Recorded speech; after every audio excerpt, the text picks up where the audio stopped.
DK Rathi online classes में आपका स्वागत है। आज मैं मध्यकाल का लेक्चर प्रारंभ करने जा रहा हूं।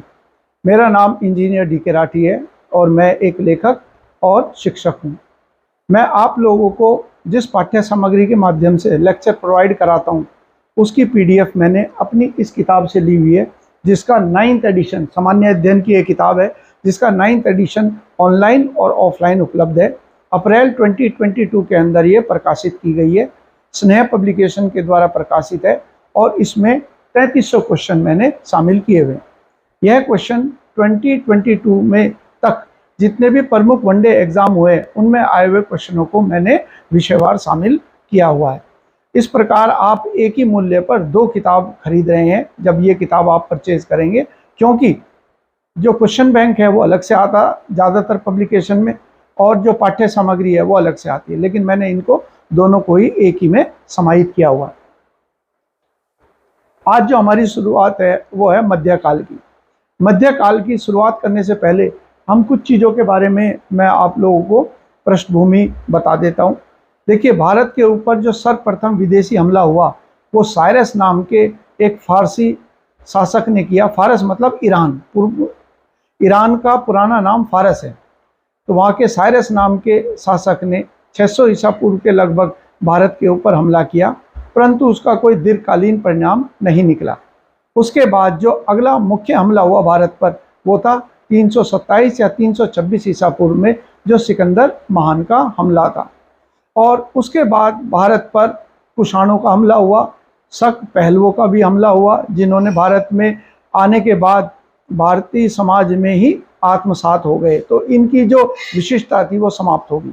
परंतु जब 632 के अंदर पैगंबर मोहम्मद की मृत्यु हुई और इस्लाम का उदय हुआ, तो इस्लाम ने अपनी विशिष्टता बनाए रखी और इस्लाम के अंदर विस्तारवाद और इस्लामीकरण एक प्रमुख अंग होने के कारण अरब प्रायद्वीप में जब इस पंथ की स्थापना हुई तो धीरे धीरे यहाँ के राजनीतिक परिवेश के अंदर विस्तारवादी नीति को अपनाया जाने लगा। तो प्रारंभ में तो अरब प्रायद्वीप पर इस्लाम का कब्जा हुआ और उसके बाद इराक, सीरिया, जॉर्डन, लेबनान और उत्तरी अफ्रीका के बहुत सारे देश हैं जिनका मैं जिक्र करूँगा, सब जगह के ऊपर इस्लाम का प्रसार हुआ।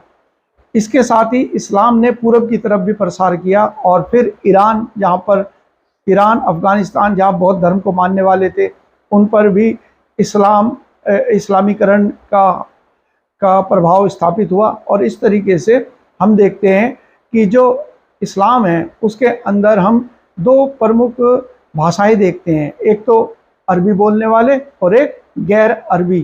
तो अरबी जो बोलने वाले लोग हैं वो विश्व के कौन कौन से हिस्सों में है, क्योंकि जब हम करेंगे मध्यकाल को तो एक चीज़ और हम पढ़ेंगे कि मध्यकाल के अंदर जब हम वर्गीकरण करते हैं तो देखिए, मध्यकाल के वर्गीकरण के अंदर एक पॉइंट आता है कि मध्यकाल को हम 2 हिस्सों के अंदर देखते हैं। एक तो कहलाता है सल्तनत काल और दूसरा जो है ये आता है मुगल काल। ये जो सल्तनत काल है इसकी शुरुआत 1206 से और 1526 तक रही। पानीपत का पहला युद्ध हुआ और 1526 से लेकर और 1858 तक, आधिकारिक तौर पर 1858 तक मुगलों का भारत पर शासन रहा। ये जो सल्तनत काल वाले जो संस्थापक है, इनकी उपाधि जो है सुल्तान की होती थी, इसीलिए इनके शासनकाल को सल्तनत काल का नाम दिया गया। ये जो मुगल थे ये कौन थे? जो मंगोल जाति के मुस्लिम जिन्होंने भारत में सत्ता स्थापित करी, जिनका संस्थापक बाबर था, इनकी वजह से मंगोल से ही ये शब्द जो है मुगल बना। ये जो थे ये कौन थे? ये दोनों के दोनों ही तुर्क मुस्लिम थे और कुछ जो है वो अफगान थे, जैसे महमूद गजनी, मोहम्मद गोरी। तो हम देखते हैं कि भारत के ऊपर जो ये मुस्लिम हमले हुए, उन हमलों के अंतर्गत ये 2 समयकाल हम देखते हैं। और एक हम आप जो पढ़ रहे हैं, पहला भारत पर जो मुस्लिम आक्रांता था वह प्रमुख इससे पहले भी भारत पर कई बार हमले हुए, लेकिन उन हमलों को सफलतापूर्वक उनका सामना किया गया और जो हमलावर थे वह खदेड़ दिए गए। लेकिन अब जो हमला होगा, जो सबसे पहले मोहम्मद बिन कासिम ने करा और एक अरब ने करा, और वो पहला और अंतिम अरब आक्रमणकारी है जिसने भारत पर हमला किया। उसने सिंध के क्षेत्र के अंदर कुछ हद तक अपना प्रभाव स्थापित किया। इसी संदर्भ के अंदर हम आगे की तरफ पढ़ते हैं क्या क्या पॉइंट है। और मैं आपको ये भी बताता चलूं कि जब मैं आपको कह रहा हूं कि जो अरब हैं वो अरब कौन से हैं, तो वो पॉइंट मैप के ऊपर मैं दिखा देता हूं। देखिए ये जो संपूर्ण हिस्सा है अभी मैं, यानी कि ये हिस्सा जहां पर ईरान है, ईरान से इधर की तरफ इराक, संयुक्त अरब अमीरात, बहरीन, ओमान, यमन, ये सारे के सारे जो हैं, सूडान, लीबिया, नाइजर, माली, ये सारा क्षेत्र था जहां पर इस्लामी आधिपत्य स्थापित हुआ। और हमने देखा कि यहाँ पर जो प्रमुख भाषा है जो बोली जाती है वो अरब है, अरबी भाषा है, इसीलिए ये देश जो है अरब देश कहलाते हैं। इसके विपरीत यदि हम बात करें जैसे ईरान या फिर बात करें जो अन्य देश हैं यहाँ पर उनके बारे में, तो ये देखिए ये सारे के सारे जो देश हैं यहाँ भी इस्लाम को मानने वाले हैं। यहाँ पर ईरान, इसी का पुराना नाम फारस है, Afghanistan, Tajikistan, Kyrgyzstan, Uzbekistan, Kazakhstan, Turkmenistan, Azerbaijan, ये सारे देश जो हैं ये अरब नहीं कहलाते। और ये हमारे पड़ोस में जो है ना पाकिस्तान, ये भी, तो ये सारे के सारे जो हैं गैर अरब देश कहलाए जाते हैं, क्योंकि इनके यहाँ पर जो भाषा है वो गैर अरब या स्थानीय भाषा है जिसका यहाँ पर प्रचलन है। तो ये वर्गीकरण हो गया। और जब मैं कह रहा हूँ कि भारत के ऊपर अरब हमला हुआ, तो अरब हमला होने का मतलब हो गया कि ये तुर्क, और ये इसका अर्थ ये हो गया, ये इराक का जो शासक था, यहाँ पर देखिए इराक मैंने दे रखा है, इराक का जो शासक था उसने अपने सेनापति को यहाँ पर भेजा और उस सेनापति का नाम था मोहम्मद बिन कासिम, और उसने इस संपूर्ण जो सिंध क्षेत्र है इसको विजित किया। तो पहला हमला जो है अरब हमलावर था मोहम्मद बिन कासिम। उसके बाद हम पढ़ेंगे फिर यहाँ से हमले हुए भारत के ऊपर, कहाँ से? अफगानिस्तान से, जिसमें महमूद गजनी का नाम आता है और मोहम्मद गोरी का नाम आता है। इस परिप्रेक्ष्य के अंदर आज का हमारा पूरा का पूरा जो लेक्चर है वो उसी के ऊपर आधारित है। देखिए अब यहाँ पर जैसे अब एक एक करके पढ़ते हैं। सबसे पहले तो जो पहला और आखिरी अरब हमला था भारत के ऊपर वो था मोहम्मद बिन कासिम का। ये रहा प्रथम मुस्लिम आक्रमणकारी, प्रथम प्रमुख मुस्लिम आक्रमणकारी कहेंगे। मुसलमानों ने तो इससे पहले भी हमला करा, लेकिन यह पहला प्रमुख था और इसने सिंध क्षेत्र पर आक्रमण किया 712 ईस्वी में। और वहाँ का जो शासक था दाहिर, उसने बहुत ही बहादुरी के साथ इसका सामना करा, लेकिन एक तीर लगने की वजह से जिस हाथी के ऊपर यह चढ़ा हुआ था या जिस हाथी पर मचान के ऊपर बैठ के लड़ रहा था, वहाँ पर घायल होने के कारण ये अचेत हो गया, जिसकी वजह से इसकी सेना में अफरा तफरी मच गई और मोहम्मद बिन कासिम को जीतने में मदद मिली।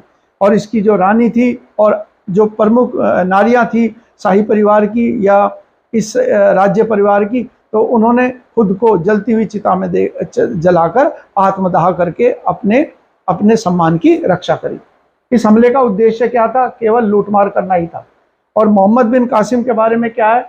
ये प्रथम और अंतिम अरब आक्रमणकारी था। उसके बाद जो हमले हुए वो मैंने बताया वो तुर्क मुसलमान थे, और इसका जो अंत है वो भी बहुत दुखद रहा। जब ये वापस लौटा इराक, तो उस समय तक सत्ता परिवर्तन इस रूप में हो चुकी थी कि नया खलीफा आ गया था, और उसके और मोहम्मद बिन कासिम के बीच में जो अनबन उत्पन्न हुई, उसी का परिणाम रहा कि इसको यातना देकर इसके प्राणांत किए गए। इसने गैर मुस्लिमों पर जजिया कर लगवाया। तो जैसे इस्लाम के अंदर जो है दुनिया को दो हिस्सों में बांटा हुआ, एक तो ईमान वाले, ईमान का मतलब है जो इस्लाम को मानते हैं, और एक गैर मुसलमान या गैर इस्लाम। तो जो गैर मुस्लिम इस्लामिक प्रभाव वाले क्षेत्र में रहते हैं उनके लिए सुरक्षा के बदले में कर वसूला जाता है। उसी भेदभावपूर्ण कर को कहा जाता है जिजिया कर। जिजिया कर इसलिए वसूला जाता है कि गैर मुसलमान उस क्षेत्र में मुस्लिम शासक की सुरक्षा प्राप्त कर सके। और भारत पर अगला आक्रमण जो था वो अफगानिस्तान स्थित गजनी के शासक का था। वो तो हम पढ़ ही रहे हैं, मैं एक एक करके आपको बताता हुआ चलूँगा। तो यहाँ पर हमारा अगला जो है वो अगला हमलावर जो है वो है महमूद गजनी। अब गजनी के बारे में पढ़ने से पहले थोड़ा सा मैं आपको चाहूँगा कि एक बार मैं आपको ये पृष्ठभूमि बता दूँ कि क्या पृष्ठभूमि है। देखिए, ये मैंने एक आपको जो बड़ा करके भारत का, अफगानिस्तान का और नापाक का, नापाकिस्तान का, इनका नक्शा दिखाया है। ये जो पहाड़ियाँ दिख रहे हैं आपको, ये पहाड़ियाँ जो है ये कहलाती हैं हिंदू कुश पहाड़ियाँ। और ये जो हिस्सा है जहाँ लिखा हुआ है मुल्तान और जहाँ लिखा है गजनी और काबुल, तो ये बीच में जो सीमा है जहाँ ये दर्रे बने हुए हैं, ये सीमा है नापाकिस्तान और या नापाक और अफगानिस्तान के मध्य। और इन हिंदू कुश पहाड़ियों की वजह से अफगानिस्तान और नापाक के बीच में जो आने जाने का रास्ता है, आवाजावी का रास्ता है, वो कुल इन प्रमुख दर्रों के माध्यम से है। जैसे एक दर्रा जो है खैबार, ये जोड़ता है काबुल को, और जहाँ खैबार दर्रा लिखा है यहाँ पर इसके पास ही है पेशावर, तो जो आज है नापाक के अंदर। तो इस प्रकार से प्रमुख दर्रे हैं खैबार दर्रा, गोमल दर्रा और बोलन दर्रा। तो भारत के ऊपर जो ये हमले हुए हैं, इन हमले में इन दर्रों के माध्यम से ही इन आक्रांताओं ने भारत पर हमला किया है। और यहाँ हम एक और चीज़ बताता चलूँ कि जैसे यूपीपीसीएस में क्वेश्चन आया कि भारत पर सर्वप्रथम हमला कौन से शहर पर किया गया, तो ये जो शहर है जो लिखा हुआ है यहाँ पर आप देखिए नीचे की तरफ, ये लिखा हुआ है मुल्तान। ये मुल्तान जो था ये शहर था जिसको कहा जाता था उस समय स्वर्ण नगरी, सिटी ऑफ गोल्ड कहते थे, क्योंकि यहाँ पर जो धन वैभव था उसके द्वारा मंदिरों का और दूसरे धार्मिक सनातन धर्म के जो स्मारक है उनका निर्माण था, जिसकी वजह से इसको क्या कहा गया, इसको स्वर्ण नगरी के नाम से। आज तो हम स्वर्ण नगरी कहते हैं अमृतसर को, लेकिन उस समय स्वर्ण नगरी मुल्तान को कहा जाता था। इसीलिए इनका जो पहला हमला हुआ अफगान आक्रांताओं का, जिसमें नाम दे रखा है गजनी। ये जो गजनी स्थान है यहाँ पर, और एक जगह पड़ती है इधर की तरफ आप देखिए, यहाँ लिखा है घूर, और ये घूर जो है इसी से शब्द बना है गोरी। तो जब मोहम्मद गोरी नाम के शासक ने गजनी पर सत्ता संभाली, गजनी की सत्ता संभाली, तो वो मोहम्मद गोरी के नाम से जाना जाता था। तो मोहम्मद गोरी या फिर महमूद गजनी, दोनों के दोनों गजनी के ही शासक थे। और महमूद गजनी का जो पिता था सुबुक्तगीन, वो सूबेदार था यहाँ अफगानिस्तान के शासक का।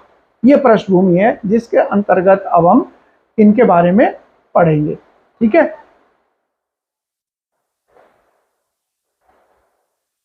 अब देखिए यहाँ पर दे रखा है गजनी के शासक सुबुक्तगीन का उत्तराधिकारी। सुबुक्तगीन जो था, इसका शुरुआत में सुबुक्तगीन का युद्ध हुआ जो काबुल पर शासन करने वाले हिंदू शाही वंश था, जिसका नाम था जयपाल। मैंने आपको इससे पूर्व प्राचीन इतिहास जब कराया था तो उस जगह मैंने इनके बारे में बताया था। यहाँ बता देता हूँ, ये जो पेशावर का क्षेत्र है, यहाँ पर जो पेशावर का क्षेत्र है, इस क्षेत्र में जो शासन था वो हिंदू शाही राजाओं का था, जिसमें राजा जयपाल का नाम आता है, आनंदपाल का नाम आता है। तो ये जो प्रतापी शासक थे, जब तक इनका प्रभाव रहा तब तक भारत के ऊपर जो पश्चिम से होने वाले हमले हैं उनको रोके रखा गया। एक बार जब इनका पतन हो गया या इनकी ताकत समाप्त हो गई, उसके बाद हमने देखा अफगानिस्तान से भारत के ऊपर हमलों की जो संख्या है वो लगातार बढ़ती गई, और होते होते मोहम्मद गोरी ने भारत में जो सल्तनत काल है उसकी नींव रखी। यहाँ पर जैसे मैंने बताया कि पहले तो सुबुक्तगीन था, सुबुक्तगीन का युद्ध हुआ जयपाल के साथ, और फिर जब सुबुक्तगीन का बेटा महमूद गजनी गद्दी पर बैठा तो उसका भी जयपाल के साथ युद्ध हुआ। इस युद्ध में जयपाल पराजित हुआ, और पराजित होने के बाद अपमानित महसूस करके उसने आत्मदाह कर लिया। ये हमने पढ़ा था। इसके अलावा सुल्तान की उपाधि धारण करने वाला जो पहला शासक है वह भी कौन है, वह भी महमूद गजनी है।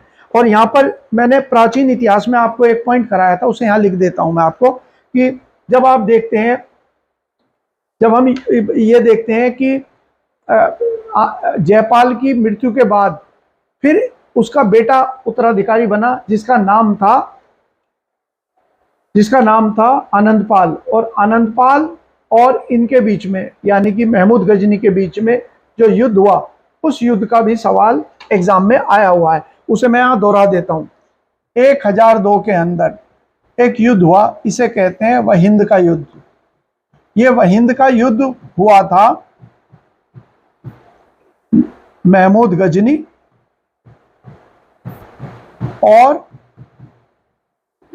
गजनी बनाम आनंदपाल। आनंदपाल हिंदू शाही वंश का एक ताकतवर शासक था। महमूद गजनी ने जब इसको पराजित करके हिंदू शाही वंश की ताकत को खत्म कर दिया, उसके बाद हमने देखा कि भारत के ऊपर जो हमले हैं वो लगातार बढ़ते ही गए, जिनके बारे में तो ये पॉइंट यहाँ पर आपने देख लिया। और महमूद गजनी ने भारत के ऊपर जो है वो कुल 17 आक्रमण करे, 1000 से लेकर 1025 तक, ये उसका वो है जो उसने हमले करे। और इसका अंतिम जो हमला था 1025 या कुछ जगह 1024 है, वो हमला हुआ था सोमनाथ के मंदिर पर। ये जो हमारा भव्य मंदिर है शिवजी महाराज का, उसके ऊपर इसको नुकसान पहुंचाया था। इसके अलावा एक आध पॉइंट और देखिए, महमूद गजनी ने संस्कृत मुद्रा लेख के साथ चांदी के सिक्के जारी किए।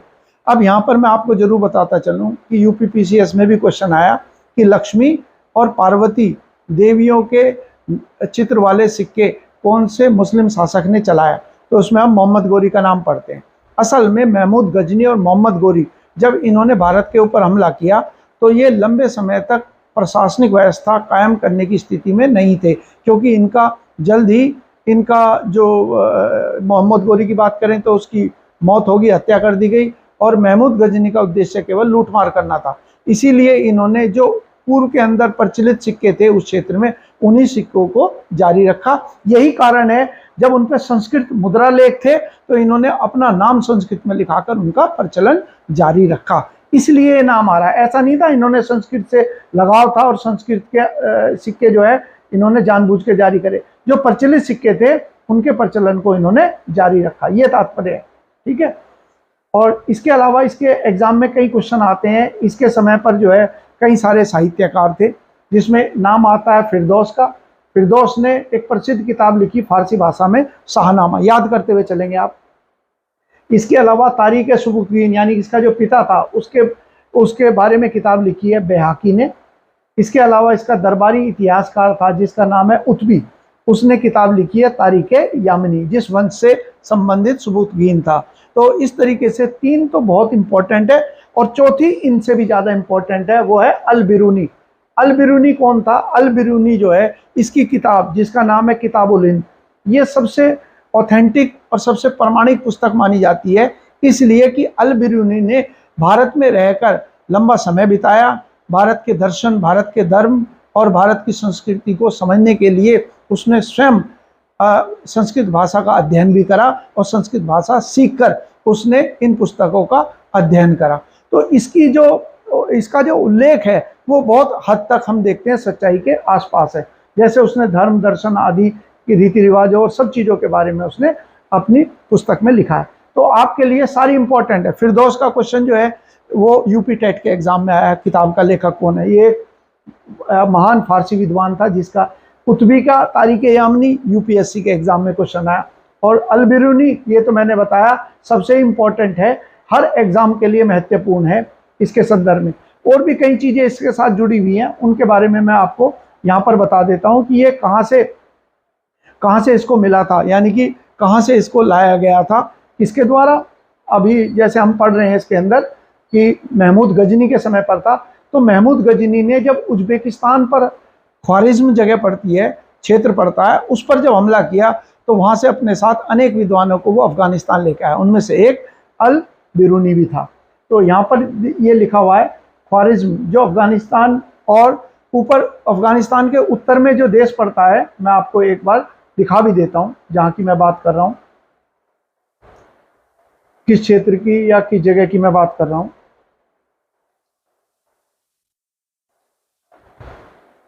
ये जो क्षेत्र है देखिए आप, यहाँ अफगानिस्तान लिखा हुआ है, और अफगानिस्तान के उत्तर में देखिए ये जो क्षेत्र पड़ रहा है, मैं थोड़ा छोटा करूं क्योंकि इससे कहीं आपको कंफ्यूजन ना हो। ये जो क्षेत्र पड़ रहा है ये हो गया, यहाँ पर ही समरकंद है, ये उज्बेकिस्तान है और नीचे की तरफ अफगानिस्तान है। तो ये जो क्षेत्र है इसकी राजधानी जो है समरकंद, यहाँ पर इसकी राजधानी पड़ती है। तो यही क्षेत्र जो है, ये सारा क्षेत्र, इसी को ख्वारिज्म कहते थे।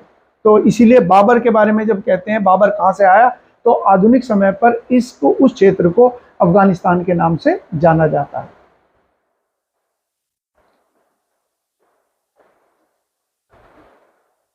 अब देखिए यहाँ पर जैसे मैंने कहा, आपको बताया था वो पॉइंट हो गया अल-बिरूनी। अल-बिरूनी को कई भाषाओं का ज्ञान था, सीरिया भाषा, फारसी भाषा, हिब्रू भाषा। सीरियाई, फारसी, हिब्रू जो है, हिब्रू भाषा है यहूदियों की, जो ज्यूज कहते हैं, जो इजराइल की राज्य भाषा है। इसके अलावा उसने संस्कृत उसने इसलिए पढ़ी और सीखी क्योंकि वो चाहता था कि भारत के जो प्राचीन इतिहास है या प्राचीन जो ग्रंथ है दर्शन के और धर्म के, उनको वो स्वयं पढ़ कर सके और प्रमाणित उनके बारे में लिख सके। इसलिए उसने इस भाषा को भी सीखा। ये सवाल आ सकता है कौन सा पहला विदेशी यात्री था जिसने संस्कृत भाषा सीखी, तो इसमें नाम आएगा अल-बिरूनी। ने लंबे समय तक पुरोहितों और ब्राह्मण पुरोहितों और विद्वानों के साथ वर्ष बिताए ताकि भारत की संस्कृति को बेहतर रूप से समझ सके या स्वयं समझ सके, ना कि किसी अनुवाद के द्वारा वो उस चीज को। अब अगला पॉइंट जो है, अगला हमलावर जो है भारत पर, वह कौन है? वह है मोहम्मद गोरी, जिसका नाम है सियाबुद्दीन या मुइजुद्दीन गोरी के नाम से जाना जाता है। और जैसे मैंने आपको बताया था, घूर नाम की जो जगह है वहाँ, उस जगह पर उस जगह का ये रहने वाला था। और जब इसने गजनी की सत्ता संभाली और गजनी का शासक बना, तब इसने भारत के ऊपर कई हमले करे।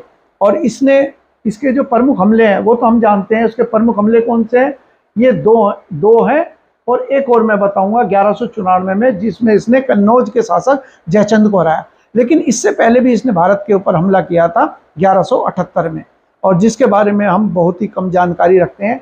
और यहाँ पर मैंने जानबूझ के इस जो मेरी सामान्य अध्ययन की किताब है उसके अंदर तो नहीं है, लेकिन मैंने अलग से आज आपके लिए उसको शामिल किया हुआ है ताकि आप उसे, और इसे आप लिख लेना, है ना, नोट डाउन कर लेना। देखिए, जब हम बात करते हैं कि हम भारतीयों को जो है जानबूझकर इस तरीके से इतिहास बताया जाता है कि जिससे हमारे अंदर एक हीन भावना उत्पन्न हो, और ये बताया जाए कि आप हमेशा जो है किसी न किसी के गुलाम रहें। परंतु जब हम बात करते हैं भारत में नायक और नायिकाओं की, तो हमारे यहाँ पर एक बड़ा नाम है रानी नाइकी देवी, जिसके बारे में इतिहास जो है बिल्कुल मौन धारण किए हुए है। और यही वो महिला शासक थी गुजरात की, जिसने मोहम्मद गोरी को माउंट आबू के पास हुए युद्ध के अंदर बुरी तरह पराजित किया। अब यहाँ पर जो पॉइंट है इम्पोर्टेंट, तो इन वीरांगना के बारे में देखते हैं और क्या क्या चीज़ें इम्पोर्टेंट पॉइंट्स है। इतिहास में तो हम देखते हैं कि बहुत ही कम इन लोगों का उल्लेख हमें मिलता है। क्या क्या चीज़ें हैं इसके बारे में, ये देखते चलिए क्या क्या चीज़ें इसमें दे रखा है। तो एक तो दे रखा है कि ये चालुक्य शासक, उनकी पत्नी थी सोलंकी या चालुक्य। जो गुजरात के शासक थे उनको कहा जाता था चालुक्य या सोलंकी, अनिलावाड़ के, और राजा अजयपाल की ये पत्नी थी। उनकी मृत्यु के बाद फिर ये अपने बेटे के संरक्षक के रूप में ये राजमाता की तरह काम संभाल रही थी। मूलराज द्वितीय यहाँ था।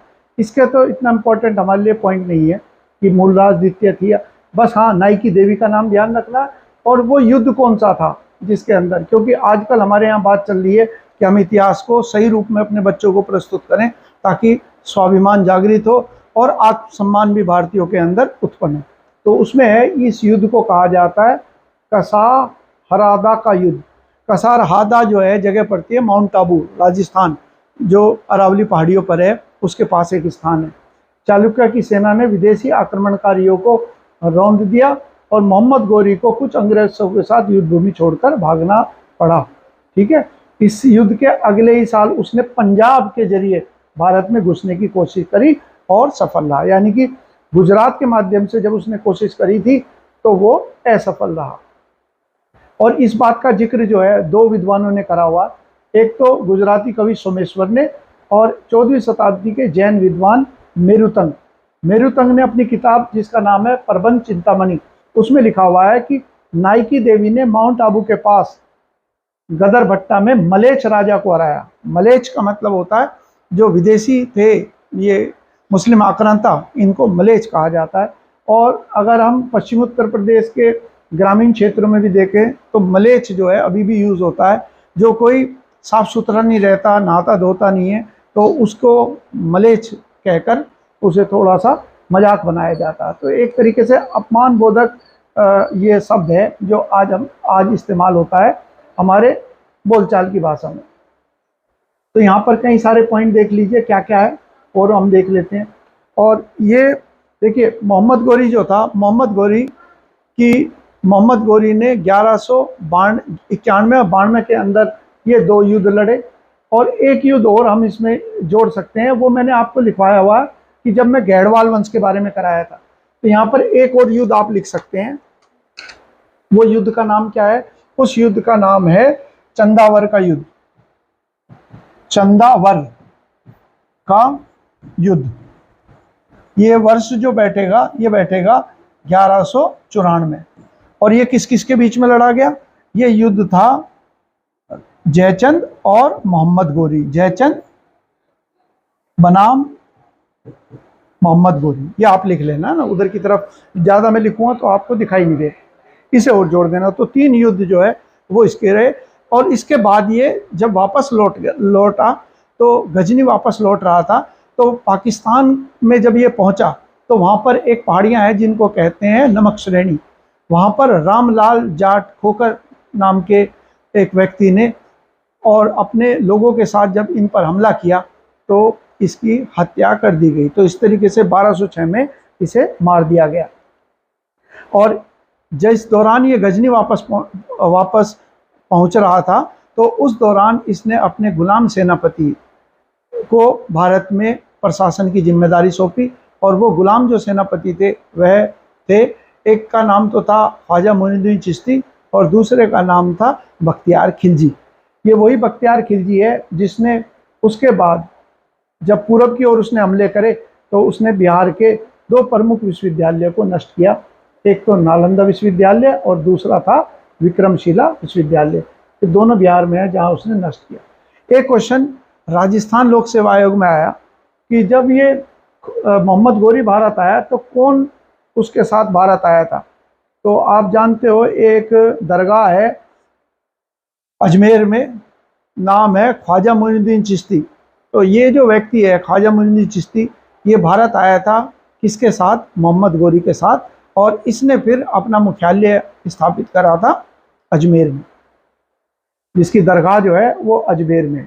और एक और पॉइंट लिखा है, इसने देवी लक्ष्मी की आकृति के बने हुए सिक्के चलवाए। तो मैंने आपको पहले ही बताया था देवी लक्ष्मी का तात्पर्य जो है वो इसलिए था क्योंकि इसने जो भारत के स्थानीय प्रचलित सिक्के थे उन्हीं को प्रचलन जारी रखा, क्योंकि प्रशासन की नींव रखने के लिए इसके पास समय नहीं बचा था, उससे पहले इसकी हत्या कर दी गई थी। इसके अलावा आप कई बार देखते हो कि एक बात आती है कि भाई इसकी हत्या जो है वो किसने करी? इसकी हत्या जो है पृथ्वीराज चौहान ने करी। तो इतिहास में इस चीज़ का कोई उल्लेख नहीं है। जिसका उल्लेख है, और ये क्वेश्चन जो है ये यूपीएससी के एग्ज़ाम में, आईएएस के एग्ज़ाम में भी आ गया कि पश्चिम उत्तर प्रदेश, हरियाणा, राजस्थान और पंजाब में एक जाति है जाटों की नाम, जो जाट नाम से है। जैसे हमारे यहाँ इस टाइम पर जो उपराष्ट्रपति हैं वह भी जो हैं वो धनखड़ हैं। तो धनखड़ जो है ये गोत्र होता है जाटों का। तो जाट जाति में एक गोत्र है खोकर, और उसी का ये व्यक्ति था रामलाल जाट। क्योंकि जाट जाति के लोग जो है ये क्या करते थे कि जब ये लुटेरे वापस लौटते थे अपने राज्यों की ओर, तो इनके ऊपर घात लगाकर हमला किया करते थे। इसीलिए कुछ इतिहासकारों ने भूलवश जो है वो जाटों को लुटेरा कहकर भी इनकी जो शौर्य गाथा है उसे कम करने की कोशिश करी है, जबकि वास्तव में है ये लुटेरे को ही लूटते थे। तो जब इन्होंने हमला किया तो मोहम्मद गोरी इस हमले में रामलाल जाट के द्वारा मार दिया गया। तो यहाँ पर ये पॉइंट हो गया खोकर। और इसके बाद जो है खोकर गोत्र के लोग, क्योंकि इन सभी क्षेत्रों में जिन राज्यों का मैंने नाम लिया, तो यहाँ पर जो जाट जाति है वो गोत्र में विभाजित है। तो बहुत सारे गांव जो है वो एक ही गोत्र के पाए जाते हैं। तो खोखर गोत्र के बाद में जो लोग थे उनके गांव को इन्होंने तबाह भी किया। सल्तनत काल के संस्थापक कौन है? तुर्क जाति के मुस्लिम थे। और उनकी जो भाषा कौन सी थी? जो जैसे आज हम कहें कामकाज की भाषा, तो उस समय कामकाज की भाषा फारसी थी। इसीलिए कहावत प्रचलित हुई कि हाथ कंगन को आरसी क्या, पढ़े लिखे को फारसी क्या। तो उसके पीछे यही कारण था। आज का लेक्चर मैं समाप्त करता हूँ। उम्मीद है आप लोगों को अच्छे से समझ में आया होगा। और वीडियो देखने के लिए और लेक्चर सुनने के लिए आपका बहुत बहुत धन्यवाद।